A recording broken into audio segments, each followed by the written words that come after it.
I'm Rhett. And I'm Brandon. And we're the House Dads. Because we're dads who sell houses. But we're also husbands, business owners, sports freaks, Christians. Friends, marketing nerds, TV show bingers, and so many more things. Like so many of you, we're just trying to do it all. And we're trying to do it well. And that's what we're here to talk about. Welcome back, everyone, to another episode of the House Dads. Yes. This is a very special one. We're going to be talking all about the COVID vaccine. Should you have gotten it? The effects of it. Yes, we are. Yeah. I'm just kidding. Threw a curveball. That is a topic we will never that. discuss. What to say? If we want to get canceled real quick. I asked Brandon if it was okay to start off with a joke, and he said yes. He didn't know what I was going to say. No, I didn't. So we'll see if he regrets it after this. No, maybe it gets some views. Yeah. Come on in and see how we feel. No. We do have a good topic, as always, for you. All about how to become a better communicator. Yep. Communication is, honestly, it's a core value on our team. Yeah. And, there's ways to improve it, as with anything. Yeah, 100%. And, this particular episode is so important because no matter what career you have, no matter what type of life you live, communication is pivotal. And so, I read this when I was doing some research. Jerry Seinfeld, old Seinfeld, he said that, public speaking is somebody's absolute worst fear. And so he said if you actually have to be at a funeral, you'd rather be in the casket than doing the eulogy. That's true. Yeah, so we're not going to be talking about just public speaking today. We're going to talk about communication in general, and how do you overcome ineffectiveness in communication. And then we'll still talk about if you have to do public speaking or if you're leading a team, how do you overcome that fear, and how do you get better at it? Yeah, so. It is a legit fear for some people, for a lot of people. Right. Honestly, more people than not. And you hear the term public speaking. I mean, you immediately think you're on a stage, formal engagement where there's hundreds of people. No, public speaking, as we're going to talk about, is it's so many different avenues, but it does come down to communicating. 100%. And so the book that we're going to use today to kind of bring you through some communication basics and how to get better and how to overcome your fear is one that John Maxwell wrote, one of the greatest guys on leadership and building businesses and communication and all that you could ever find. He wrote, all of his books have a number and then a certain law, right? And so this one, he wrote a book, it's called The 16 Undeniable Laws of Communication. Love it. John Maxwell, old school, great guy. I love listening to his stuff. This book just came out too, so I haven't been able to get through all of it. I ordered it when it came out.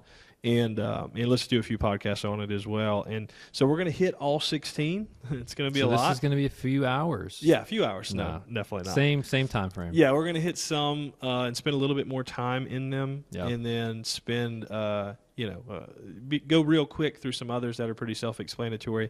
But I think as we go through these 16, you'll be able to identify some that you're like, oh, you know what? Maybe that's why I'm missing some communication with my employees or the people that I work with, or even my wife or my husband or something like that. So regardless of who you are and in what season of life that you're in, we all have a message. Yep. We all want to share that message. And so becoming a better communicator is important. Warren Buffett said that, you think about Warren Buffett, right? He is a pretty wealthy, pretty successful businessman. He said the most important skill is your communication skill. I believe Not your ability to read a spreadsheet and do all the other finance stuff and everything, but it's your communication skill. Yeah. That's pivotal. And that's why there's classes in college on public speaking. That's right. No matter what field you're in, you're going to be speaking. And I say that because I've thought about it. I have a friend who at one point, he was job searching, and he's pretty introverted. Sure. He doesn't want to interact with a lot of people, and that was his literal quote to me. He's like, I just want to find a job where I don't have to talk to anybody.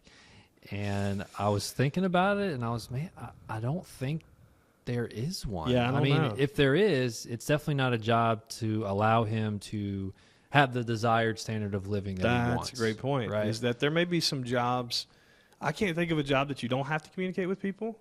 But I can think of some jobs that you don't have to communicate with people well. Yeah. Right? Yeah. And you also get paid for that. Yeah, exactly. And not in a very positive way. Yeah. And so I think that makes sense, is that, I think people, in higher fields or different things in different areas of life, the communication skill is absolutely pivotal. And so we're going to go through these 16 laws. The first one, and it's going to be one that we do spend a little bit more time on because it's so important, is the law of credibility. So the first undeniable law of communication is the law of credibility. Basically what this says is that the most effective message that you'll ever speak, or the message that you try and communicate, is the one that you live. It goes over. Practice what you preach. Practice what you preach. Yep. I mean, that's it in a nutshell, is that you can hear, you've heard other people say things like this, like, I can't hear what you're saying over what you're doing. Yeah. Not being a hypocrite, Yeah. right? If we don't believe what we're saying, we shouldn't say it at all. Yeah. That's a key. And I've listened to some people who are trying to communicate something, and you can tell they may have just read it, or they're Sure. You're like, do you even like know what you're saying? I mean, Right. they even may communicate it in a way, but you can always tell the genuineness of someone, of like, I don't think they're actually doing this. That's right. Yeah, You know? because people can spot out a hypocrite, Yeah. and then immediately that's going to disqualify you from being able to communicate into anybody. That authenticity, this is what he says in his book, authenticity gives conviction. That when you're authentic about the message that you're going to deliver, like, we have to be able to be authentic about the fact that if we're teaching something to somebody or we're communicating something to somebody, is that this works well in my life, Yep. and so that's why I want it for you. And if you're not, then you're going to have a whole lot harder time delivering that message. Yeah, and I think about in our field of real estate, in our industry, it's a little easier to do here in our area, but like, if you haven't actually bought and sold yourself, sometimes it's kind of hard to portray, Right. Or preach or educate people on these things, and you haven't actually done it yourself. I'm not saying Sure. Never use someone who hasn't done it, but Right. I do think about these like bigger markets like New York and Los Angeles, like. Yeah. Not all of those realtors have actually bought a house. Most people are not buying houses. No, They're renting, right? But here they are kind of saying, hey, you need to buy a house. It's the best thing to do. Now's the time. It's like, well, you haven't done it. So it does give you a little ounce of like, they're not exactly doing what they're saying. Yeah, practicing what you preach. Right. That's a big deal. It's a big deal. Yeah. So, yeah, I think that, just to wrap the first one up, anytime that we shouldn't pass anything else to somebody else that we haven't found to be true in our own lives. I agree. Yeah. I agree, John.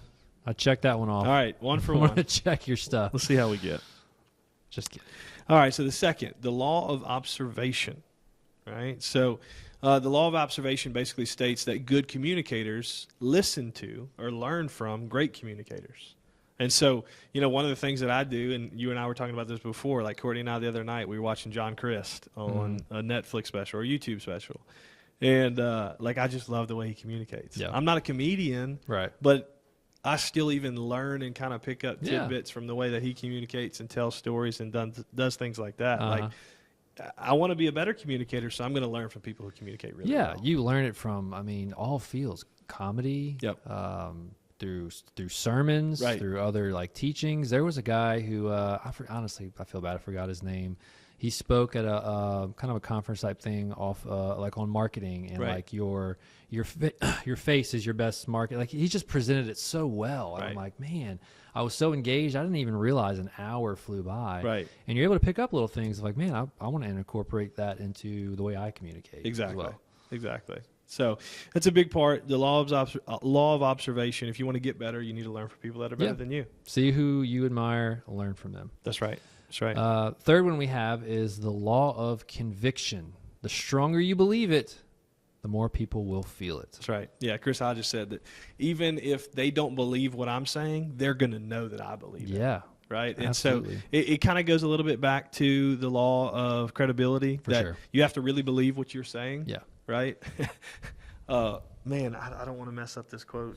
You're going to mess it up. Yeah, but my pastor, he said something. It was so funny, man. He had a visitor come to church one day, and he had met him afterwards. He's like, man, Pastor, I've been to a lot of churches and whatnot, but I really enjoy this one, and I really enjoy getting to know you because, man, you could tell you smoke what you're selling.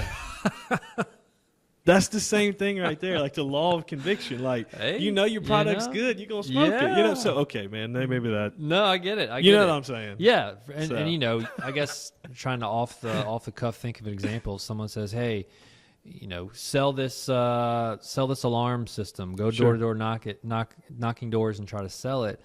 I mean, you may believe in a system, but maybe not the brand. I don't know. It's like you don't quite have that same thing versus like, hey, I'm a realtor. I do this every single day. I truly believe home ownership is a way to build generational wealth. Like you just have that deeper understanding. A deeper conviction. And then also with that deep conviction, though, is that we also know when it's not the right thing for people. Yes. And so like multiple times we've talked about in this most recent market, just telling people like, hey, not your time. Right now, you just probably got to keep renting a little bit longer. Yeah. Or you just got to keep doing this a little bit longer. So law of conviction carries over into a lot of different things, and it helps us be a better communicator. This one is massive and one that I really had to learn later in life after falling flat on my face a couple of times. But the law of preparation.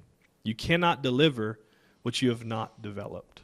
You know, I think this is easier for people who feel like they have a natural tendency to be a decent communicator. But, you know, I would leave some things off to the last minute or not prepare at all. And sometimes it would go okay, but then sometimes it would go disastrously. Yeah. And it's because I didn't prepare. To say the least. Yeah. Preparation, you know, we have we're both leaders in some capacity, whether we lead a brokerage or a team, and we're constantly having to lead discussions, lead meetings.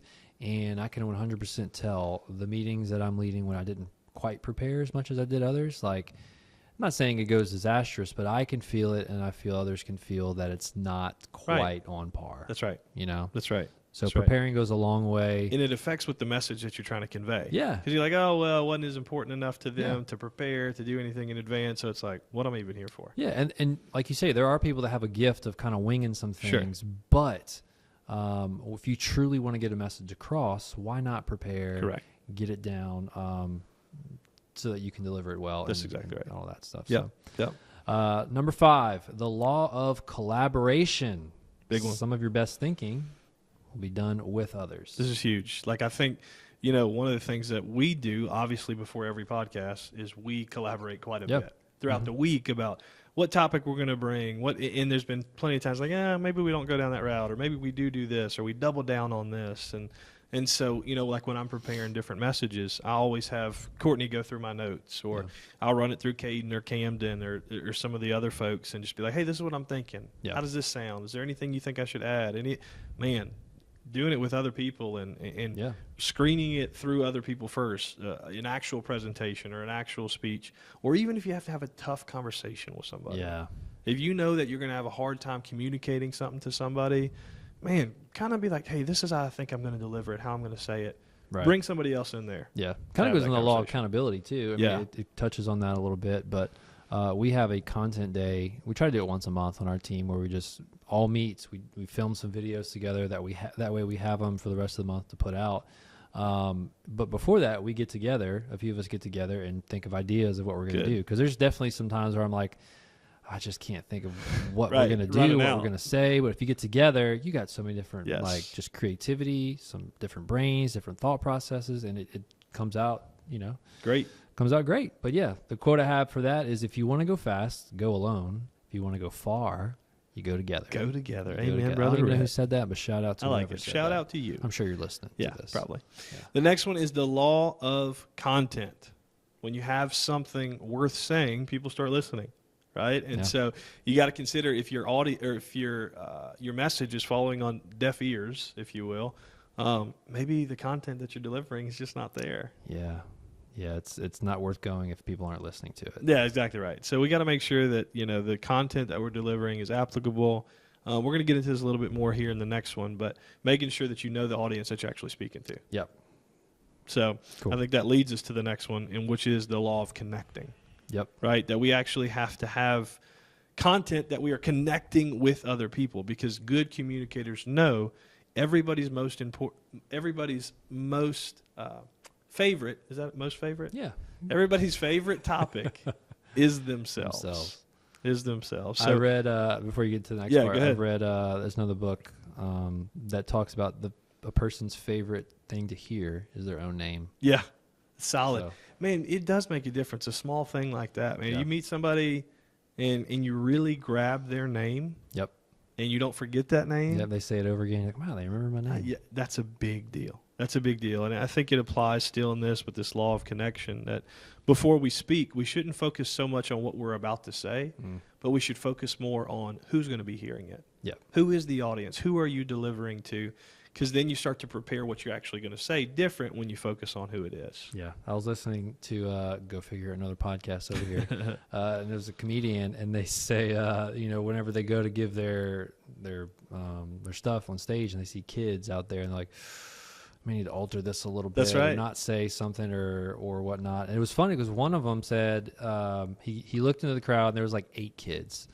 And he got his people to go look and find their moms, bring them backstage, and he told the moms, "Hey, this is what I'm going to say. I'm just giving you a heads up." Oh, that's cool. So it's cool. Like he knew his audience, really cool. and but he was able to kind of, kind of he was just very, very attentive to it. Yeah, that's really cool. That's really cool. So, I think there's some things, especially when you're communicating and you're telling stories, or even you're delivering tough news or having a difficult conversation. There's some tips that he put in his book to narrow the gap that help us connect people. Mm-hmm. The first thing is being open and vulnerable. We talked about authenticity and what a big deal that is. But when you make yourself vulnerable and you make yourself open with other people, then it's better to communicate. And when you're telling stories, or when you're trying to get people on the same level as you and you're trying to connect, making fun of yourself. It's the best way. Dude, it's good. Yeah. Making fun of yourself, just even a little bit, telling a funny story that embarrassed you. Yeah. Then it just makes you a little bit more human. Kind of takes you off that pedestal, puts 100%. you right down there with everybody else. Like, okay, he's just like us. 100%. I love the note that you put in here next. I want you to deliver this to the people. Yeah, I feel like this episode has a lot of like tweetable like quotes and nuggets. So listen again multiple times and take notes. But the quote I have is, you don't need to be remarkable, you need to be relatable. That's what people are going to remember. They're not going to say, wow, this person was so awesome. They may say that, but I think it's because they're going to say they're relatable. This person is relatable. Exactly. Somebody that we can actually connect with. Yep. The note that the way that Maxwell says it, he says, we don't want them to just know us.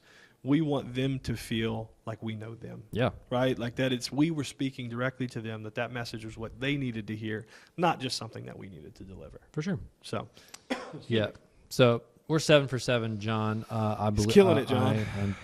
I agree with what you're saying. So number 8, the law of leverage. Good communicators, they lead with their strengths and they use them often. That's right. Yeah, and so that goes with, think about John Chris example or something like that. Some communicators that are just so funny. Yeah. Right? And so it's like lead with that. Even when you're trying to deliver a message that may not be something funny, use your comedic talents to your ability. If you're a super genius, right? Yeah. Lean into that. Like use statistics, use data, use those different things, and lean into your strengths. Use them often. I feel like I have a pretty good ability to kind of connect with people and be relatable. So oftentimes if there's like bad news or something, I'll start off with like a little quick wit just to kind of lighten the blow a little bit. Yeah. But yeah, lead with that. That's what I lead with your strengths. Exactly. The next thing is the law of anticipation. It says that excuse me guys, when you can't wait to see it, they can't wait to hear it. Right. This all is about creating a level of excitement. Yeah. Right. Some anticipation, because if you're building up a story, or if you're building up a message, or if you're just communicating something to somebody else, man, if you're just kind of like, hey, welcome to the House Dads podcast. We can't wait to give you this message today. And it's like, man, we're going to build up some anticipation. Yeah, guys, we're talking about the COVID vaccine. You know what I'm talking about? Exactly. Let's do this. Did you make a mistake? That really grabbed their attention right off the bat. You had some anticipation on that. So, like, when you're excited about it, when you can't wait to see it, they obviously can't wait to hear it. Love it. Yeah. So that's about passion, the law of anticipation. Love it. Number 10 we have is a pretty simple one, and it is the law of simplicity. I see what you did there. Right? I like that. Yeah. So communicating. The quote I have is, people don't necessarily follow who knows the most, like the genius. They follow who can communicate it the best. That's right. That's right. A true mark of a really good communicator is somebody who can take an issue that's so complex, so detailed, and make it something very simple. It's very easy for somebody else to understand. Yeah. We have some preferred lenders or title people, and when they come and speak, it's like when you even speaking to consumers, to buyers, you can say things that are just so in depth and way over their head. Right. And you trust me, you're really good at what you do. Sure. But they're gonna seem like, I'm gonna give another example. Just because we just got out of tax season. Oh man. CPAs. Let me just have a talk with you here. Please. Don't talk to me like I'm a CPA. Yeah. Like when I ask you a question, don't answer me with the terminology of these forms. I don't know. I just want to know what I have to do and how much I owe. That's right. So Am I going to prison or not? am I going to go to prison or not? Yeah. But if you can explain it to me in a simple way, man, I'm going to love to use you next time. Exactly. Like, just keep it simple. That's right. That's a great point. The law of simplicity. The next, the law of visual expression. Show and tell is better than just tell. Mm-hmm. You know, and anytime those are stories, those are lessons, those are communication, you know, or encounters that always stick better in our brain when there was a visual expression of what was actually going on. That's why show and tell is so important. Absolutely. So, going on, number 12, the law of storytelling. People see their own lives in stories. Huge. And, you know, shout out to our boy Jesus. Old JC. Who told a lot of stories to get his point across, a lot of parables. That's right. Master storyteller. And even in sermons or like you see seminars, people often lead with stories, right? Just to kind of get people a little more comfortable and understanding. But storytelling is clutch. Yeah, because exactly like this says is that people see their own lives in stories. Yeah. And so when you tell a story about your own life or something that happened in history or something to communicate a point or communicate a message, then people are starting to put themselves, they can start visualize in their mind what is actually going on and why this is impactful and why this is meaningful to me. So like we talked about, I mean, the master storyteller, like he used stories that were applicable to the people of the day to be able to deliver complex, challenging, confusing almost messages to people that they had never heard before. Yeah. But because it was in a story that they could understand, it was relatable and they could implement it in their lives. Marketing is one of my favorite things, and that's essentially what marketing is. It's storytelling. You're telling stories. That's exactly right. That's really good. This is an important one, too. Number 13. Is he still 12 for 12 so far? Yeah, I'm right there with you, John. Okay, I haven't really got any, disagreements here. So, John Maxwell, when you watch this back, you can contact Rhett's people to get his stamp of approval for this. But anyway, number 13, the law of the thermostat. Man, this is something that I tell to my youth all the time. I say, look, do you want to be the thermostat or the thermometer? Right? The thermostat sets the temperature in the room where the thermometer reads the temperature in the room. Right? And this is a big deal for communication, too, is that communicators read the room and they don't adjust to the room, but they set the temperature. Yep. Right? Now, you have to read the room to kind of make sure the audience that you're speaking to, right? But then you're going to set the tone for the conversation for the rest of the time there. Yeah, when you start delivering a message or talking and you're not getting much interaction, you probably see you need to kind of lay off a little bit, maybe storytell, maybe build some anticipation. But yeah, you got to read the room. Yeah. Don't come in full-fledged and people are like this, or I don't know. Yeah, and this is in no matter what. Like, even if you're not the leader of the meeting, like if you're just a part of the meeting, read the room. Yeah. Right? And even as you're just kind of a innocent bystander, you can still kind of be that thermostat by even your nonverbal body language, like the way that you're sitting, the way that you're moving, the way that you're paying attention. Man, one of the things in meetings that bugs me to no end is when people are on their phone the entire time, right? It's like, okay, reading the room here. Like, let's kind of figure these things out. So reading the room is super, super important, the law of the thermostat. That kind of goes back to one of our earlier episodes in EQ. Yes, having a high EQ. Exactly. You got to be aware. You got to read the room. That's right. So that's right. Moving along here, number 14. We're getting to the end of the list, guys. We're doing it. Yes, we are. The law of the changeup. Let's go. Some fastball. I mean, some baseball terminology. You got some baseball fans out there. Yeah. But yeah, you don't want to give just the same message, the same tone, sameness.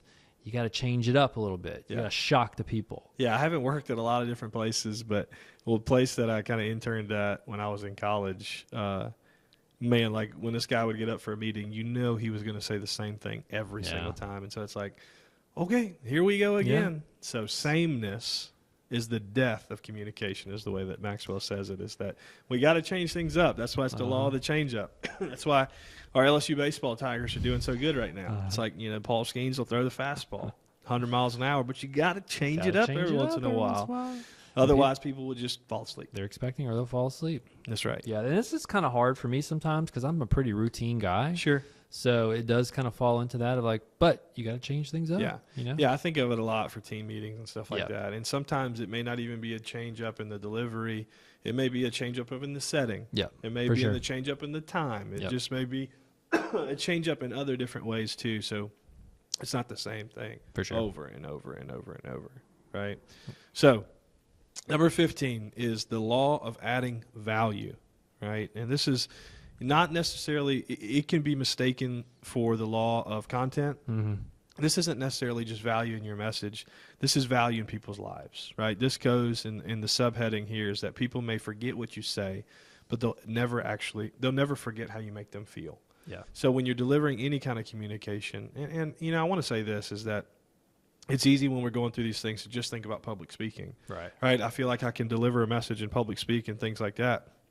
The area that I need to apply most of these things in my life is with my wife. Like Yeah. that's probably where I struggle the most in communication. So adding value, not just about what you say, but making sure that they understand that they're valued, Yeah. that they feel the message that you're communicating Yeah. to them. And even touching on the house dad's Yes. theme, like your kids are always like, I don't remember a lot of things growing up to a certain age, but there are moments where I do remember, man, I really felt like this. Exactly. You know? Maybe not exactly what they said. I don't even remember what they said. I just Exactly. know in this moment I felt this. Yeah, that feeling. Probably was a reason because of what they said, but yeah, it's That's a great point. it's clutch. People remember how they feel. Yes. Love it. 100%. 100%. So the last one we have for you, number 16, the law of results. Yes. The greatest success in communication is action. Action. Yeah, and I don't know if you guys ever recognize this, but the end of every episode, we try and end it with an action. Yep. Right? Something that we don't want to just entertain you with our dashingly good looks and amazing information. We want the things that you learn here to be actionable and applicable Yep. to your life. And so we always have a little section in our outline. The last section is the took. The took. It's the actionable step that you can take and actually implement in your life. Yep. So that's some of the things that, you know, one of the tooks that we got for you today. Well, I want to start with this one. Was there anything like in these 16 laws, Rhett, that I don't know, stuck out to you that you're like, you know what, maybe I could do that better, or, you know? Yeah, I You mean, just do everything well. I do everything pretty well, but no, there are definitely some that stick out. I think for me, the change up Yeah. was one because Right. again, I'm a routine guy, but I do realize when you are delivering a message or you're speaking, you got to change things up. So we've done that sometimes for our team meetings. We don't meet in just the same spot every time. Yeah. We do it most times, but sometimes we go to a different place or off-site, or sometimes like, hey, let's just go get lunch. Let's go do something that. to where it's a little different. Out of the office, not Yeah. the same. If you're trying to just change it up, that it It's helps. huge. Yeah, Yeah, I'm that's with kind you. of stuck out to me. I'm with you. How about you? Anything? I think, I hate to say this, but I think sometimes it still falls into preparation. Yeah. For me, Yeah. is that sometimes like, okay, I'll have an idea of what I want to talk about on the team meeting, or idea of what I want to communicate in this different area, but like really spending time to iron out some more of the details before I go into it Yeah. would be something that I just need to prioritize and make sure that I do better. Yeah. I So, agree. so we want to kind of pose the same question to you guys. What are the 16 surprised you, and which one do you feel like you do well, and which one can you do better? You know? Yep. And you got to let us know. Yeah, let Yeah. us know. And then also, too, I want to, reiterate this. Find people who you feel like are really good communicators and Yeah. imitate.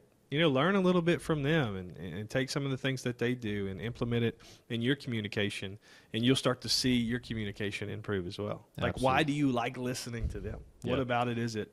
And you can start implementing some of those things as well. There's more than you think. And there's obviously different fields that you can pay attention Yeah. to as well. For sure, for sure. Love it. Cool. Well, John, since you're watching this, I mean, I'm giving you the stamp of approval, man. 16 out Send me of your book. I'll 16. give you the stamp. I approve of it. I'll let you read it when I'm done. Yeah, let me borrow it, and we'll Yeah. let you borrow it too. But thank you guys so much for listening. Told you we'd stay on time. We're under 30 minutes. Nice. Got through all 16 points. Pretty good. Love it. We really do. We're so appreciative and honored that you would listen to us for 30 minutes, no matter where you are.